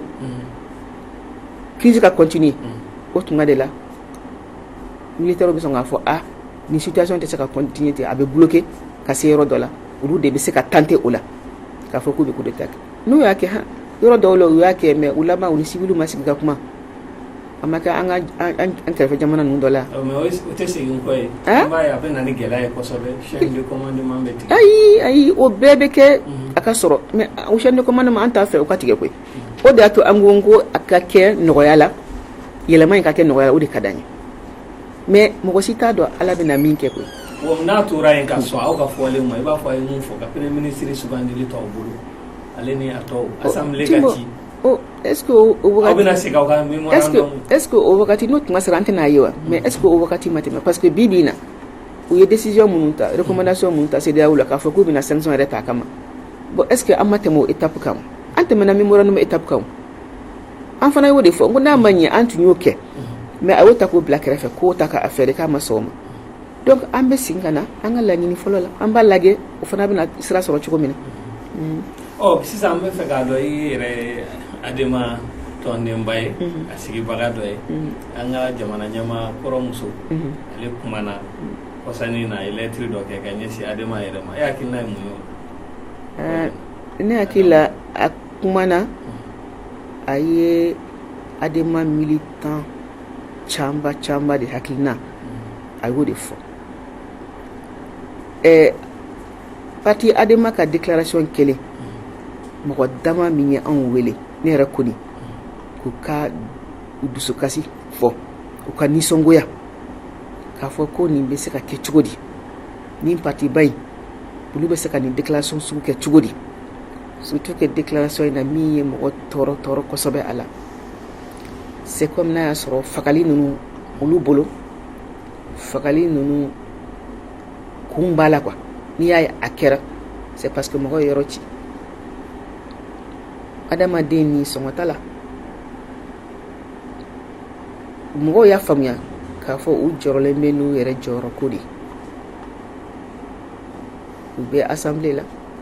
u ye jɔyɔrɔ dɔw sɔrɔ assemblée kɔnɔ u bɛ hakili b'a la u y'u ka dossiers labɛn k'a di Bubu ma ani IBK ma u hakili bɛ ministériya la donc mɔgɔw y'a faamuya k'a fɔ parti militant minnu bɛ parti in kɔnɔ olu ka haminanko maliyɛnw haminanko bi u jɔrɔnanko a bɛ komi parti ɲɛmɔgɔw ka sira tɛ o la u hakili b'u yɛrɛ de la donc Adama Ba ka kuma in a ɲɛna fo k'a fɔ a ɲɛna a y'a fɔ ni hakilina min ye o hakilina in de bɛ maliyɛn caman hali minnu tɛ Adama mɔgɔ ye u kɛlen ka Adama parti ka déclaration ye a y'u tɔɔrɔ kuma tɛ Adama militant ma e b'i yɛrɛ y'a kɔnɔ kosɛbɛ ne b'a fo yɛrɛ o la mun ye wulikajɔ ye mun bɛ ka kɛ ka ɲɛsin Sumayila bilali ko la an b'a dɔn k'a fɔ a minɛna yɔrɔ ma dɔn depuis le 25 mars ka na se fo sisan ma e hakilina bi wulikajɔ mun ka ɲi ka kɛ Sumayila ko la a bɛ ka kɛ jamana in kɔnɔ jamanadenw fɛ ani jamana marabagaw fɛ jamanadenw kɔni bɛ kun ta kɛ M5 kɔnɔna na an b'a fɔ hali chef d'état ninnu nalen an seginna kan tuguni Sumayila Sise yɛrɛ muso an balimamuso Asa Traoré a nana an nɔfɛ délégation in na a kan ka min fɔ wele k'a min kɛ a y'o kɛ chef d'état ninnu ɲɛna denmisɛnninw organiselen don collectif sigilen b'a kama musow fana organiselen don bɛɛ lajɛlen jamanadenw kɔni b'u seko kɛ la mais mɔgɔ tɛ min faamuya la jamana ɲɛmɔgɔ ka côté la u bɛ ka kuma minnu fɔ kuma dɔ la président bɛ kuma dɔw fɔ a bɛ mɔgɔ hakili sigi mɔgɔw b'a fɔ a tiɲɛ na o kɔrɔ ko dɔ bɛ na kɛ sɔɔni mais o sɔɔni halisa sɔɔni an t'a dɔn tubabukan na ko bientôt c'est quand o sɔɔni a bɛ na kɛ o ye wagati jumɛn de an t'a dɔn ni kunnafoni b'u bolo hali n'u ma a jɛnsɛn k'a fɔ bɛɛ ye au moins Sumayila ka denbaya kɔni u ka kunnafoni d'u ma ka u hakili sigi n'a y'a sɔrɔ kunnafoni fana de t'u bolo o ye kojuguba ye dɛ. président yɛrɛ bɔra k'a fɔ ka baasi t'a la k'a yɔrɔ dɔn. ko baasi t'a la c'est que a b'a dɔn a bɛ yɔrɔ min na a bɛ mɔgɔ minnu bolo est-ce que mɔgɔ fana tɛ c'est pas normal que mɔgɔ k'o fana jateminɛ ni e ko a ye hakili sigi karisa bɛ baasi t'a la o kɔrɔ ko kunnafoni dɔ b'i bolo o kunnafoni min ye kunnafoni d'i ma o kɔrɔ k'o bɛ Sumayila yɔrɔ dɔn a bɛ minnu bolo fana a b'u dɔn n'o tɛ a bɛ se k'a fɔ cogo di ko baasi t'a la ou bien a ye nkalon tigɛ n'a ye tiɲɛ de fɔ donc o kɔrɔ k'a b'a yɔrɔ dɔn n'a b'a yɔrɔ dɔn n'a ma se k'a bɔ bolo la c'est que soit a t'a fɛ k'a bɔ bolo la Ala kan'a ko ye ou bien a dɛsɛra de n'a dɛsɛra fana o fana ye kojuguba ye parce que négociation kɛra yan ka mɔgɔ dɔw bɔ bolo la maliyɛnw don fonctionnaire don ni ma fili juge b'o la préfet tun b'o la ani gendarme dɔ u négociera u sera ka olu bɔ mɔgɔ ninnu bolo terroriste bolo Sumayila jɔyɔrɔ min ye jamana in kɔnɔ n'a fɔra ko harisa kalo 4 bi ani kɔ ka harisa o bɛ bolo la e ko fɛn t'a la ko sɔɔni k'a bɛ segin ka na e ma se ka kunnafoni fosi wɛrɛ di o kɔ a y'o kuma fɔ o kuma fɔra a ka ca ni kalo 1 ni ma fili harisa fɛn ma kɛ donc aw yɛrɛ sigalen bɛ mun na ko la an hakili la ko dɔ kɔni b'a jukɔrɔ an t'a dɔn exactement min b'a jukɔrɔ parce que politique ko wa la kana afla be ne ko ni bolo a be se ka kɛ politique ko ye mais toujours ne b'a fɔ ko ala kana ko ye parce que n'a sero yɔrɔ ma k'a fɔ ko ka taa kɛ politique ko ye ka i ka opposant k'o minɛ ou bien i b'a dɔn a minɛnen don i tɛ fɛn kɛ pour que k'a labila a ka se ka labila ni fanga ko sero yɔrɔ ma o kɔrɔ ko adamadenya banna pewu o kɔrɔ ko adamadenya yɛrɛ tɛ an kɛra komi baganw quoi donc ala kana kɛ o ye mais n'a kɛra lakana baliya kɔni fana yɔrɔ ye o b'a yira k'a fɔ an tɛ fosi kunna jamana ɲɛmɔgɔ n'a ka mɔgɔ minnu bilalen bɛ a baara la u dɛsɛlen don u ka baara la u tɛ se ka adamadenw lakana u tɛ se k'u ka bololafɛnw lakana hali kana taa yɔrɔ jan bamakɔ ye lajɛ kɛ est-ce que hali nin dɔgɔkun in na u ma dɔw bien dɔgɔkun tɛmɛnen u ma dɔw minɛ don o don hali tilegan fɛ bandiw bɛ taa bi mɔgɔw kan ka mɔgɔw faga ka don pharmacie kɔnɔ ka don boutique kɔnɔ fagali kɛ sisan tellement mɔgɔw yɛrɛ jigi dalen tɛ jamana service la pour que k'u lakana mɔgɔw yɛrɛ commencera tuguni ka segin fɛn kɔrɔlenw kan u bɛ mɔgɔw minɛ n'u ye fagalikɛla u bɛ zo min minɛ u b'o minɛ k'o jeni. D'accord. Sisan n bɛ fɛ k'a dɔn e yɛrɛ ka fɛɛrɛ n'an y'i ɲininka mun tɛ M5 ye mun tɛ an ko Mali dɔrɔn an b'a dɔn gɛlɛya in na fɛɛrɛ caman fɔra hali ministre de la justice mun n'an y'a tɔgɔ fɔ Mali Kulubali a fana ye dɔ fɔ k'a fɔ ko président ka san 1 transition kɛ o kɔnɔna na assemblée mun bɛ yen o ka to yen ka sɔrɔ ka kalataw labɛn san 1 kɔnɔ ale ni fɛɛrɛ wɛrɛ minnu fɔra aw yɛrɛ fɛ ani CEDEAO ta fɛ mun bɛ se ka ta teliya la k'an bɔ gɛlɛya la. Teliya la Timbo i bɛ k'a ka sɔn an n'an ka sigi a k'a fɔ n sɔnna n bɛ wala sɛmɛ an ka bɛn a la an bɛna baara tɔ kɛ cogo di fɛɛrɛ wɛrɛ tɛ yen koyi i mana fɔ k'i bɛ bɔ ni fɛɛrɛ fɛn o fɛn ye k'a sɔrɔ ninnu ka décision ta ka ban olu tɛ bɔ o kan koyi donc i kana fɛɛrɛ wɛrɛ ɲini ne fɛ ne ye M5 mɔgɔ ye ne bɛ comité stratégique la an ye nin ɲɔgɔn ye dama min kɛ an bɛnna min kan o de ye ne ka fɛɛrɛ an ka laɲini y'o de ye ne yɛrɛ kini anw bolo CEDEAO fana ko il n'est pas question o ye dan tɛmɛ wala a bɛ maliyɛnw de bolo c'est à dire que fɛɛrɛ in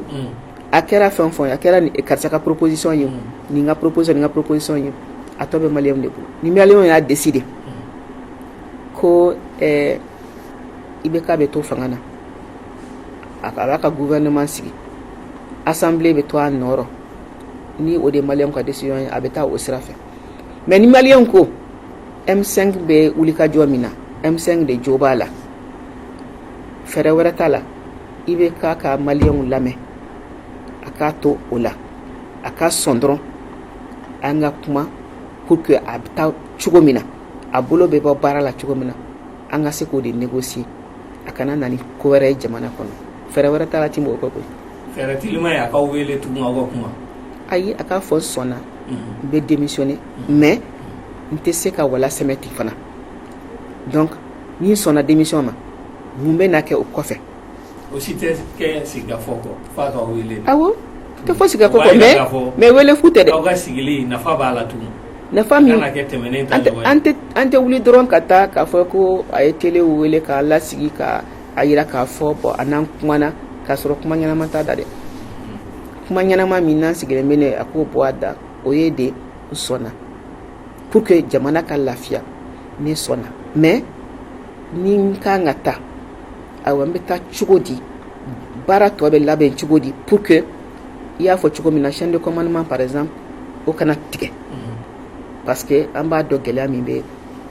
an ka jamana kɔnɔ fan bɛɛ don sisan nord ni centre dɔrɔn tɛ yɔrɔ bɛɛ de don. aw tun ye murutiri fari mun da e yɛrɛ mun kɛra sababu ye ka a kalan aw ka ɲɔgɔn laban in na n'o kɛra le 10 juillet o murutiri fari an b'a dɔn k'a fɔ a wulila ko caman na mɔgɔ siranna baara kun tɛ ka kɛ an y'a mɛn k'aw ko b'a ɲɔngiri seli ka tɛmɛ ni seli tɛmɛna a bɛna da don tugun de wa. ala sɔnna ni seli tɛmɛna an ye fɛn sarati min di an ko ni seli tɛmɛna tile 3 mana tɛmɛ denmisɛnninw bɛna a daminɛ a kan ka kɛ cogo min na u yɛrɛ bɛ kan ka u organiser ɲɛfɔli bɛ kan ka k'u ye pour que a kana kɛ sababu ye ka degun lase maliyɛnw ma u ka activités la a kana mɔgɔ ka baara bali a kana mɔgɔ minnu b'u dahirimɛ ɲini tous les jours a kana olu bale ko u dayirimɛ ɲini mais a kan ka organiser ni hakilina min ye o hakilina ye an bɛ n'o lakuraya tuguni an ye évaluation k'a la parce que an bɛ mɔgɔw de tu la mɔgɔw nana ka na fɔ an ɲɛna bon baara kɛcogo yɔrɔ dɔw la a ma ɲɛ nin kɛra nin kɛra nin kɛra an yɛrɛ ka mɔgɔ dɔw y'a constaté parce que mɔgɔ hakili la ko on n'est pas sur le terrain an yɛrɛ bɛ taa ka b'a lajɛ baara bɛ kɛ cogo min na gɛlɛya minnu b'a kɔnɔ an ye olu jateminɛ donc an bɛna o évaluation laban k'a fɔ denmisɛnninw ye baara kan ka taa sira min fɛ mais ni ala sɔnna ni nin wagati in tɛmɛna fɛɛrɛ wɛrɛ foyi tɛ yen n'o tɛ yan bon ni fɛɛrɛ min bɛ se ka to sariya sunba kɔnɔna na o de ye nin ye mɔgɔ fana k'o faamuya an ɲɛ tɛ pour le moment fɛɛrɛ wɛrɛ la min bɛ se ka pression kɛ président kan pour que an ka laɲini ka sabati or désobéissance civile ni burutili fari n'an y'a ta an y'o min ta a bɛ sariya sunba de kɔnɔ k'a fɔ ni jamanadenw y'a kɔlɔsi k'a fɔ jamana bɛ kan ka taa bolo min kan baara bɛ kan ka kɛ cogo min na jamana bɛ kan ka mara cogo min na a ti bɛn parce que a bɛ jamana yɛrɛ lagosi a bɛ jamana nagasi u bɛ se ka muruti kan ka muruti ka taa sira min fɛ o détaillé tɛ sariya sunba la donc mɔgɔ de b'i sigi k'i hakili jagabɔ sisan k'a lajɛ a bɛ se ka kɛ lawaleya cogo min na donc o de an bɛ kun o de kɛ la M5 kɔnɔna na mais a murutili jɔsen tan a bɛ se ka waleya k'a sɔrɔ a ma na ni degun ye maliyɛnw kan a bɛ se ka degun nati mais Timo bi bi in na ni maliyɛnw b'a fɛ yɛlɛma ka don ko la n'u ma sɔn degun dɔɔni ka s'u ma pour que o yɛlɛmani o ka sabati an bɛ mɛn nin cogo in na de n'a fɔra bɛɛ ka to tubabu ka kuma i ka confort ni na ne bɛ ni sira tigɛra ou bien ni nin baarada in n'o minɛna ne tɛna se ka nin kɛ ne tɛna se ka nin kɛ ne mago bɛ nin service na n'o ma sɔrɔ yɔrɔnin kelen a ti bɛn ni bɛɛ ye o hakilina ta effectivement yɛlɛma tɛ se ka don dɛ fo bɛɛ de ka sɔn gɛlɛya dɔɔni ka s'i ma pour que kɔfɛ o gɛlɛya ni o ka kɛ hɛrɛ ye o ka kɛ nafa ye jamana ma murutili a laɲini y'o de a laɲini tɛ k'a fɔ ka mɔgɔw tɔɔrɔ an y'a fɔ an ka kuma kɔnɔna na ne yɛrɛ y'a fɔ ka perepere latigɛ yɔrɔ ninnu man ka kari yɔrɔ ninnu man ka ci parce que anw ta de don an wulilen bɛ ka wulikajɔ min kɛ mɔgɔ minnu kama olu ka fosi ma tunu ka fosi ma tiɲɛ wari caman de b'u bolo k'a bila kɛrɛfɛ hali sini n'a fɔra ko u ka bɔ jamana kɔnɔ ka taa yɔrɔ wɛrɛ i bɛ taa sɔrɔ sow b'u bolo kɔfɛ nafolo b'u bolo donc olu ka an kana kɛ n'an y'a kɛ an b'o de fɔ denmisɛnninw ye n'u y'a tiɲɛ u b'a tiɲɛ u yɛrɛ de an b'o de fɔ an kana mɔgɔw yɔrɔw tiɲɛ denmisɛnninw olu yɛrɛ denmisɛnninw damaw bɛ ka baarakɛdaw u kan'o tiɲɛ parce que n'u y'o ci n'u y'o jeni déjà chômage bɛ jamana kɔnɔ denmisɛnninw ka baarakɛbaliya o ye kɔlɔlɔba de ye jamana kɔnɔ dɔ de bɛna fara o kan an t'o fɛ minnu tɛ baara la an ka laɲini de olu ka se ka baara sɔrɔ minnu bɛ baara la olu ka baara kana tiɲɛ an b'o de ɲɛfɔ denmisɛnninw ye. O la welekan jumɛn b'i bolo bi ka ɲɛsin bɛɛ lajɛlen ma minnu ko ko président ka to yen M5 mɔgɔw ale ni minnu tɛ nin si la. wele wɛrɛ tɛ yen nɔ duwawu de don dɔrɔn an minnu bɛ nin baara in na ani minnu hakili la ko an bɛ sira jugu kan k'a ɲini ala fɛ a ka hakili ɲuman di an bɛɛ lajɛlen ma a ka tiɲɛ dɛmɛ n'a y'a sɔrɔ an ka wuli ka jɔ in a bɛ se ka kɛ sababu ye o ye anw ka hakilina ye dɛ bɛ se ka kɛ sababu ye ka jamana in bila jɔsen kura kan an b'a ɲini ala fɛ a k'an dɛmɛ a baara la n'a y'a sɔrɔ hakilina in tɛ hakilina ɲuman ye jamana in ka hɛrɛ t'a la ala ka hakilina wɛrɛ dɔn an kun na min b'a to an ka laɲini ka sabati k'a sɔrɔ a ma na ni tiɲɛni ye jamana kɔnɔ a bɛ se ka kɛ an ka hakilina mɔgɔ dɔw t'a faamuya mɔgɔ caman bɛ se a bɛ se ka kɛ minnu bɛ président supporter u t'a faamuya mais kɔlɔsili kɔni bɛɛ da bɛnna la kɔlɔsili la hali CEDEAO mɔgɔw b'a dɔn gɛlɛya min bɛ jamana kɔnɔ a ma dogo mɔgɔ si la a ma dogo maliyɛn kɔni na a ma dogo la kuma tɛ maliyɛnw donc an ka laɲini tɛ dɔwɛrɛ ye o kɔ an b'a ɲini ala fɛ a k'an dɛmɛ a baara la maliyɛnw k'a faamuya k'a fɔ an b'a kɛla jamana in de kama ayiwa n'i y'a faamuya a ka d'an ye minnu fana n'u b'a dɔn k'a fɔ gɛlɛya bɛ u b'a fɛ yɛlɛma ka don an bɛ wele kan bila u ma ka na u ka fara an kan mɔgɔ kelen hakili kelen mɔgɔ fila hakili fila n'u nana fara an kan a bɛ se ka kɛ sababu ye u bɛ dɔ fara an ka hakilinaw kan min b'a to laɲini bɛ sabati joona. O bɛ dan sigi an ka bi jamukan na o la an bɛ madame Si Kajatu Sow fo an ka weleli jaabili la ni ma fili aw fana ye faamuyali caman sɔrɔ bi jamukan kɔnɔ u ka fɛɛrɛ tigɛlenw na o hakilina ye mun ye jamana ko la ale ni gɛlɛya mun bɛ jamana kɔnɔ ka wulikajɔ yɛrɛ kɛkun ye mun ye ni ma fili aw y'u bɛɛ faamu bi o la an b'a fo a tun bɛ yan ka jɛkuluba tɔgɔ la n'o ye an ko Mali dɔrɔn n'o b'i yɛrɛ sɔrɔ fana M5 kɔnɔ mouvement du 5 rassemblement des forces patriotiques n'olu ye wulikajɔ boloda depuis juin kalo tile 5 ka na se fo sisan ma k'u b'a ɲini ko président ka walan sɛbɛn u ye ɲɛfɔli k'an ye an b'o fo an bɛ dugawu kɛ Ala ka jamana basigi Ala ka jamanaden kan amin Ala ka dugawu minɛ.